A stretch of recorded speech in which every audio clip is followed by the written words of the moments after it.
Midi.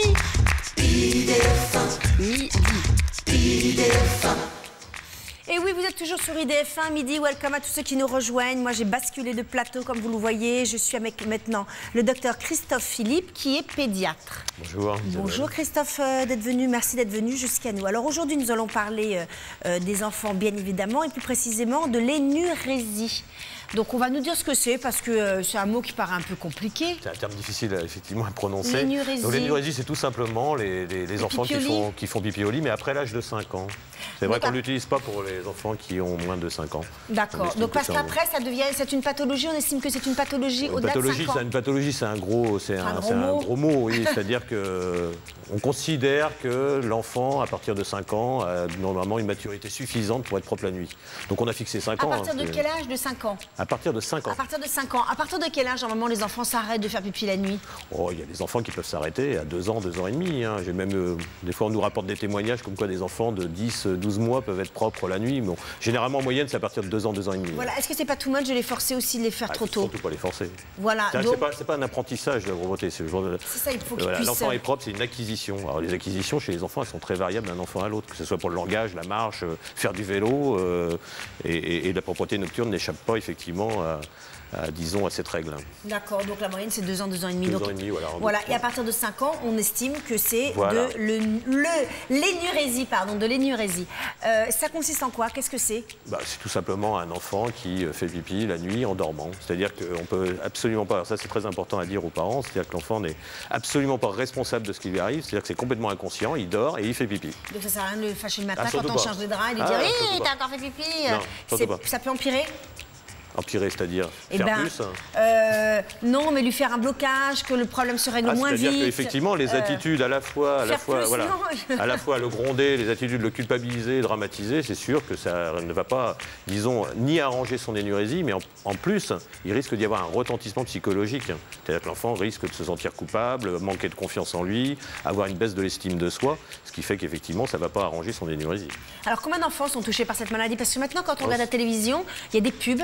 On voit des pubs pour des petits garçons qui sont grands, donc qui sont touchés par... On dit une maladie, on dit pas une maladie, on dit ça s'appelle comment? J'ai jamais considéré l'énurésie comme étant une maladie. D'ailleurs, quand on demande aux enfants s'ils se sentent malades, ils se disent non, je suis en bonne santé. Donc c'est pas une maladie. Disons que c'est un retard de maturité, c'est un trouble fonctionnel, mais c'est absolument pas une maladie. Alors donc il y en a beaucoup, parce que je vous dis, ils font des pubs pour des couches, pour des enfants grands. Bien sûr, c'est très...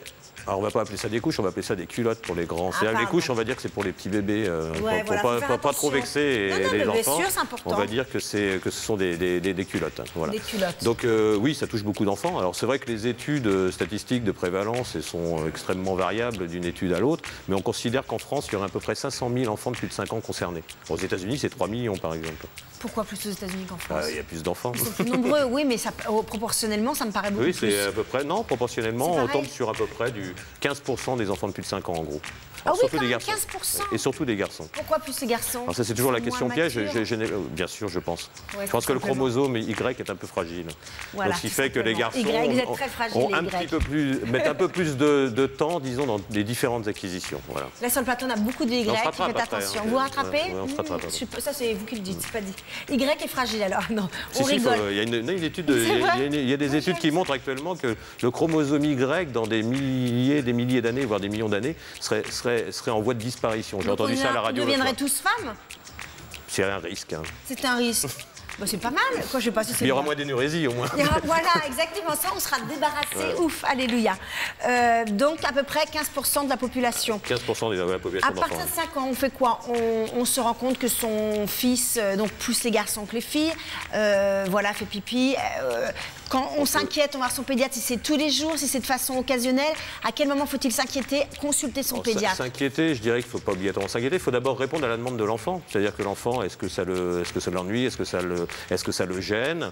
Puis après, il y a des tolérances qui sont variables, évidemment, d'une famille à une autre. Je pense qu'à 5 ans, on peut demander conseil à son médecin. Si maman est obligée de changer 2 fois dans la nuit les draps. C'est-à-dire qu'à 5 ans, on n'est peut-être pas obligé de changer les draps. C'est-à-dire que l'enfant a peut-être encore, effectivement, la nuit... une culotte pour se protéger. Voilà. Est-ce qu'il vaut mieux... Ce qui évite évidemment tous les désagréments tant pour l'enfant que pour la famille. Voilà. Est-ce qu'il vaut mieux lui mettre une culotte ou de dire il faut que tu arrives, donc on te met rien et puis on tente. À cet âge-là, c'est tout à fait justifié parce qu'ils sont encore jeunes. Et je pense qu'à partir du moment où après il y a une prise en charge par le médecin, ça, je pense que c'est quelque chose qui peut se négocier après avec le médecin et l'enfant. Par contre, si un enfant est demandeur effectivement de plus mettre de protection, je pense qu'effectivement il faut accepter. Mais à ce moment-là, il faut le responsabiliser. C'est-à-dire que c'est lui qui peut aider aussi à enlever le drap, mettre son pyjama au sale. Et puis surtout veiller à ce que l'enfant ait un bon sommeil. C'est-à-dire que s'il fait pipi la nuit et qu'il est réveillé, c'est pas une bonne chose parce que je pense qu'il faut privilégier le sommeil. D'accord. Donc on est bien d'accord, c'est quelque chose, il est complètement inconscient de ça. Donc on ne va pas lui dire je t'enlève ta culotte, mais fais pas pipi. C'est pas comme ça qu'il faut faire. Voilà, c'est pas comme ça. Jusqu'à quel âge ça peut durer? Parce que là on parle de 5 ans pour démarrer. Jusqu'à quel âge? On ne va pas inquiéter les parents. C'est vrai que disons qu'il y a chaque année un fort pourcentage, on dit à peu près 10 à 15% des enfants qui vont arrêter spontanément, des fois même sans consultation. Disons que l'énurésie peut persister évidemment jusqu'à l'adolescence chez certains enfants. Alors soit qu'il y ait une prise en charge ou pas, mais ça peut. Mais c'est plus rare. On estime qu'effectivement, il ne faut quand même pas le négliger, il y a quand même 3 à 4% des adolescents qui sont énurétiques. Et je pense que ceux-là, il faut absolument qu'ils soient pris en charge, il faut qu'ils puissent consulter, puisque à cet âge-là, il va y avoir le pédiatre ou quelqu'un avec qui parler? D'abord le médecin traitant, alors qu'il soit pédiatre ou qu'il soit médecin généraliste. Faut-il encore qu'il soit effectivement bien au clair avec la question, donc on fait des formations. Pas obligatoirement. Je pense que oui, les pédiatres normalement sont censés être plus formés sur la question, mais sachez une chose, c'est qu'à la faculté de médecine, l'énurésie n'est pas vraiment enseignée. Donc je pense que c'est le médecin de l'enfant. Médecin de l'enfant, et là actuellement on fait des communications effectivement vers les médecins. Bon, je ne suis pas le seul, je pense qu'il y a d'autres experts qui en font, et je crois que chaque médecin qui s'occupera d'un enfant doit poser la question à un moment ou à un autre de la question de la propreté nocturne. D'accord. Pas simplement à 3-4 ans. Parce qu'il y a un âge où ça commence à devenir compliqué. Là, on rentre en période d'été, il y a des colonies de vacances. Comment c'est vécu par les enfants quand c'est justement tout le retentissement social de l'énurésie. Quand je parlais des adolescents, aller dormir chez un ami, ils peuvent pas faire ils peuvent, bien sûr. Bien sûr, ils peuvent, mais souvent les enfants se le refusent ou alors les parents refusent eux-mêmes de laisser un enfant dormir. Donc souvent d'ailleurs c'est le prétexte. Parce qu'on n'a pas tellement envie que son enfant aille dormir à droite à gauche, on va dire ah mais comme tu fais pipi au lit, je ne peux pas t'envoyer. Non, au contraire, il faut ouvrir sur l'extérieur et c'est pour ça que là du coup même des enfants qui ne mettent pas de protection peuvent être disons amenés à en mettre une lorsqu'ils vont chez un copain ou une copine ou alors lorsqu'ils vont en colonie de vacances. Pour faire dodo. Faut ouvrir. Et souvent ça s'arrange d'ailleurs. D'accord. Allez, on a un appel de Francine, on va la prendre tout de suite. Bonjour Francine. Bonjour. Bonjour, vous nous appelez d'où? Pas loin de Paris. Alors, on vous écoute. Alors, moi, j'ai un petit problème. J'ai une fille qui a 10 ans et donc qui fait toujours pipi au lit. Et en fait, j'ai sa petite sœur qui, elle, est encore très jeune, elle a 3 ans. Et je voulais savoir si ça risquait de lui arriver la même chose. Est-ce qu'il y a une hérédité? Non, bonjour Francine, non pas l'hérédité, bien sûr. On parle souvent d'hérédité lorsque les parents ont été eux-mêmes concernés. Mais ça ne veut absolument pas dire que si vous avez un enfant énurétique, que l'autre, effectivement, l'autre enfant va l'être aussi. Alors des fois, ça peut arriver par mimétisme, mais de toute façon... je me posais la question parce que mon mari, ça lui est arrivé jusqu'à ses 14 ans. Oui, c'est sûr que ça a été décrit. On estime qu'effectivement, à peu près dans les statistiques, que 45% des enfants qui ont un parent énurétique risquent de l'être. Ça, c'est à peu près 45. Ah oui, quand même. Voilà. Si les deux parents, le pourcentage monte à 75. Mais je pense qu'il ne faut pas trop anticiper sur, disons, ces perspectives. Je pense qu'il faut faut bien expliquer à votre deuxième enfant que ce n'est pas parce que la grande a fait pipi au lit que ça va aussi lui arriver. Par contre, il faut bien s'occuper de la grande. D'accord.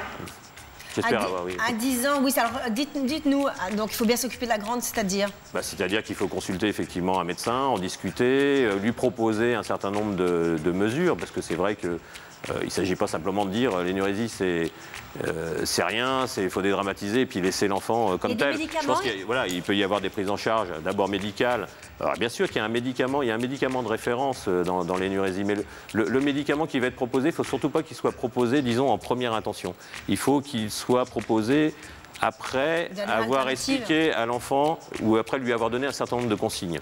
Par exemple, c'est très simple, on peut tout à fait lui demander, si tu fais beaucoup pipi la nuit, boit plus dans la journée pour faire plus pipi dans la journée, et comme ça, en terrain, ils vont travailler plus la journée, et la nuit, ils vont peut-être dormir, se reposer, ils fabriqueront moins de pipi. Ça peut être on peut responsabiliser l'enfant aussi en lui donnant des missions. C'est-à-dire que l'énurésie arrivant, disons, de façon totalement inconsciente, sans que l'enfant puisse agir, on va lui demander d'agir sur la journée. Et là, on va lui donner des missions. Même si ça ne change rien sur son énurésie au départ, on va pouvoir lui dire bah, c'est bien parce que ce que je t'ai demandé de faire ou ce que le médecin t'a demandé de faire, bah, tu le fais. Au moins déjà, il y a un côté positif. Mettre son pyjama au salle, aller faire pipi avant de dormir sans que ses parents interviennent.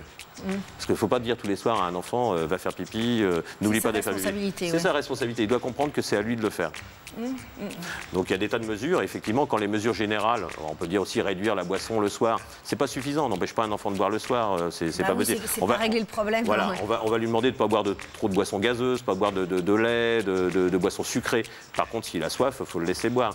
On va lui demander de boire plus dans la journée pour moins boire le soir. Et si ces mesures ne fonctionnent pas, effectivement, le médecin peut être amené à prescrire un médicament. Mais le médicament, il ne faut pas qu'il soit considéré par l'enfant comme un remède magique qui va tout régler. C'est quoi ce médicament? Ça agit sur quoi? Alors, il y a un médicament, le médicament de référence, parce qu'on ne va pas citer évidemment la marque, mais le médicament de référence va agir, c'est ce qu'on dit en théorie, il va agir sur les reins pour permettre une réabsorption de l'eau pendant la nuit. C'est-à-dire que c'est une hormone, effectivement, qu'on sécrète nous de façon naturelle, et on estime que chez certains enfants, oui, ça fait peur aux parents. Ceci étant dit, c'est très bien toléré quand on a bien expliqué les choses et quand le médicament est bien prescrit. C'est-à-dire que lorsqu'il est prescrit sans rien expliquer à l'enfant, sans rien expliquer aux parents, c'est vrai que ça peut être inquiétant. Par contre, c'est un médicament qui est très bien toléré. Alors, c'est en fait l'hormone qui, normalement, naturellement, est sécrétée de façon plus abondante la nuit, permettant aux reins de réabsorber l'eau et de moins produire d'urine. On va l'apporter par un médicament synthétique. Ça fonctionne quand même chez certains enfants, donc il ne faut pas le négliger. Voilà. Vous avez consulté déjà pour votre fille? Non, pas encore. Comme son père donc en a été touché, il se sent capable de gérer ça, mais c'est vrai qu'avec tout ce qui a été dit, je pense que c'est ce qu'on va faire. Je crois qu'il faut consulter, Francine. Oui, ça, il n'est pas médecin, il l'a vécu. Éventuellement avec le papa, ça c'est clair. Oui, il l'a vécu, mais c'est pas, il l'a vécu, quoi, mais il n'est pas médecin. Bien sûr. Bon courage, Francine, en tout cas. Merci beaucoup. Merci à vous, au revoir. On a une petite question internet, allez. Une question de Gina du 77. Mon enfant de 10 ans fait encore pipi au lit. Je l'oblige donc à porter encore des couches. Est-ce que c'est une bonne chose ?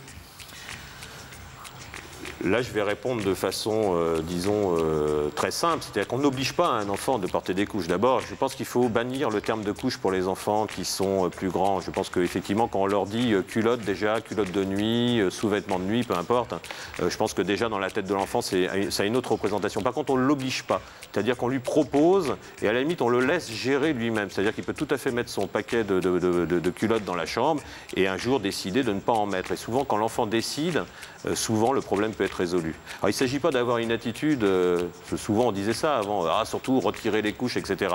Je pense que d'ailleurs, ce n'est plus une recommandation des experts, ni des pédiatres. De retirer les couches, c'est-à-dire ne mettez surtout pas de couches, sinon vous allez le maintenir dans une attitude régressive. L'attitude régressive, ça serait justement quand les parents interviennent. C'est-à-dire que la maman qui va préparer tous les soirs dans un rituel la couche, parce que là je vais dire la couche sur le lit, etc., ou lui dire n'oublie pas de mettre ta couche, ça c'est régressif. Par contre, l'enfant, s'il a le paquet dans sa chambre et qui décide lui-même ou non de la mettre, c'est autre chose. Donc il ne faut surtout pas l'obliger, mais c'est lui en donner, disons, les moyens pour qu'il l'utilise ou non. Voilà, c'est pour ça que je pense que le terme obligé, non, ne va pas. D'accord. Est-ce qu'on guérit obligatoirement de l'énurésie? Est-ce qu'il y a un moment, ça bascule quoi qu'il arrive, ou est-ce qu'à 30 ans, 25 ans, on peut encore avoir des problèmes? Bien sûr. On a toujours l'exemple, effectivement, il y a des statistiques qui traînent comme ça, comme quoi des adultes, 1% des adultes seraient encore énurétiques. Mais je pense que ces adultes-là ont d'autres soucis à régler, d'accord? L'énurésie, c'est une affection, c'est un trouble qui touche les enfants, voire les adolescents quand ça traîne, un peu plus longtemps, mais disons que ça, ça se résout spontanément. Mais je pense que les consultations avec le médecin permettent d'une part de déculpabiliser l'enfant, et les parents aussi, parce qu'il faut aussi déculpabiliser les parents, de dédramatiser et de permettre à l'enfant peut-être aussi qu'il ne fasse pas pipi au lit jusqu'à 14-15 ans. Mais sinon, ça s'arrête toujours. Comprendre qu'il n'est pas seul, et puis qu'il y a 15% des enfants, qu'à l'école, forcément, il y a un petit comme lui. Moi, je pense que c'est toujours... maintenant, c'est mieux médiatisé, évidemment, que ça ne l'a été. Oui, parce qu'il y a des pubs, voilà. Donc ça, on en parle dans les émissions comme la vôtre. Voilà, on banalise, il faut surtout banaliser. On peut même en rire, etc. Parce qu'avant, il y avait cette espèce de les parents qui trouvaient ça extrêmement flatteur. De tabou, je crois qu'on peut parler de tabou. Non, mais même pas moi, dis-moi, ils mettaient plus de couches, comme si c'était une... Alors c'est vrai que 70% des enfants, ça se règle avant 5 ans. Voilà, mais ce n'est pas grave. Un jour ou l'autre, ça s'arrêtera. Donc c'est pas grave. C'est comme marcher à 10 mois ou à 15 mois. C'est-à-dire dédramatiser, c'est pas banaliser. Moi, ça me rappelle un peu un dessin animé que j'avais pu voir une fois de 2 enfants qui étaient dans une salle d'attente de médecins, et l'un interrogeant l'autre, et dit, mais l'autre c'est la première fois qu'il venait, il lui disait à l'autre enfant, il disait, oh là là, mais j'ai un peu peur, mais pourquoi toi tu viens? Ah, moi je viens depuis longtemps, et pourquoi? Parce que je fais pipi au lit. Il dit, ah bah moi aussi c'est pour ça que je viens. Et alors depuis que tu viens, ça y est, ça s'est réglé. Il dit, non, non, je fais toujours pipi au lit, mais maintenant je sais pourquoi. Et c'est pas si simple que ça, d'accord? C'est-à-dire que bien sûr qu'on peut écouter l'enfant, lui expliquer un certain nombre de choses, mais il faut surtout pas, il faut pas banaliser. C'est pas, oui, ça passera un jour, d'accord? Voilà. Il faut prendre le bon chemin. Bien sûr. Et les médecins sont à même de vous diriger. Alors, quelle est la différence entre l'énurésie primaire et la secondaire? Alors, c'est vrai qu'on a bien différencié les deux. Ce qu'on appelle l'énurésie primaire, c'est le cas le plus fréquent chez les enfants. Disons que c'est 85% des enfants énurétiques. Ce sont des enfants qui ont toujours fait pipi au lit, c'est-à-dire qu'il n'y a pas eu de période de propreté, et surtout pas de période de propreté de plus de 6 mois. Alors, c'est vrai qu'il y a des enfants qui peuvent faire du pipi au lit 2 ou 3 fois dans la semaine, voire même 4 ou 5 fois par mois, mais ça reste de l'énurésie primaire s'ils ne sont pas restés au moins 6 mois sans avoir un lit sec. Voilà. L'énurésie secondaire survient chez un enfant de plus de 5 ans, mais à ce moment-là, il a arrêté au moins 6 mois de faire pipi au lit. Et ça recommence. Alors ça recommence pour différentes raisons. Ça peut être déjà... le stress ou... Oui, mais il faut déjà penser, il faut là vraiment amener conduire l'enfant chez le médecin, parce que ça peut être aussi une maladie. Moi, j'ai déjà eu des diagnostics, évidemment, de diabète sucré chez l'enfant, ce qu'on appelle le diabète sucré, le diabète de type 1 chez l'enfant, qui débute par une énurésie. Alors, en même temps, c'est des enfants qui vont boire beaucoup dans la journée, qui vont beaucoup faire pipi dans la journée, mais qui vont aussi beaucoup faire pipi la nuit. Donc, il faut éliminer d'abord une maladie, mais après, rechercher effectivement un facteur déclenchant traumatique pour l'enfant. C'est toujours traumatique. Ça peut être la naissance d'un petit frère ou d'une petite sœur, ça peut être un déménagement, ça peut être des difficultés scolaires, ça peut être une maladie des parents, ça peut être une séparation transitoire, ça peut être un conflit dans la famille, un divorce, etc. Donc c'est vraiment, il faut rechercher. Mais il ne faut pas... Disons, dans la vie d'un enfant énurétique, on pourra toujours trouver une bonne raison pour expliquer son énurésie, mais ce n'est pas toujours cette bonne raison-là. D'accord. Et c'est peut-être pas aux parents de la formuler. Les parents peuvent le proposer, dire voilà, il se passe ça dans notre vie, peut-être que ça peut être ça, mais le diagnostic, c'est le médecin qui le fait. Bien sûr, et puis surtout que l'enfant doit être effectivement entendu et écouté par le médecin. Et l'enfant doit être présent à la consultation, quoi qu'il arrive, et s'exprimer. Ça, c'est important. Vous faites bien de le dire, parce que je vois encore des prescriptions de médicaments pour des enfants prescrit parce que les parents sont venus consulter. On dit ah bah tiens, j'ai oublié de vous demander la dernière fois, mon grand il fait encore pipi au lit, et bah tenez, vous allez lui donner ça. Non, ça c'est des choses qu'on ne doit plus voir. C'est-à-dire que le médecin doit recevoir l'enfant et c'est une consultation à part entière. Voilà. Et l'enfant doit s'exprimer, on doit lui laisser la parole et lui dire ce qu'il ressent et la façon dont il perçoit les choses. On arrive déjà au terme de l'émission. Merci Isabelle, c'était rapide. Ça a été rapide. Très bienvenue de chanter. C'est vrai, si j'avais un marteau. Avec vous, la prochaine fois on vous invite. D'accord, merci. La prochaine fois on vous invite. Merci. Merci en tout cas d'être venu jusqu'à nous. À bientôt, à une prochaine fois. Juste après nous, on retrouve Olivier et Isabelle pour Idée Club, bien évidemment. Ce soir, je serai là à 19h avec Jackie pour votre émission. Vous avez du talent. N'oubliez pas, vous avez jusqu'à 15h pour voter pour votre candidat préféré. Donc allez-y, c'est la dernière ligne droite. On vous souhaite une très bonne journée sur IDF1 et puis à ce soir. Et merci encore, docteur. Merci. Bonne journée à vous tous. IDF1 midi, IDF1 IDF1 midi, IDF1 midi.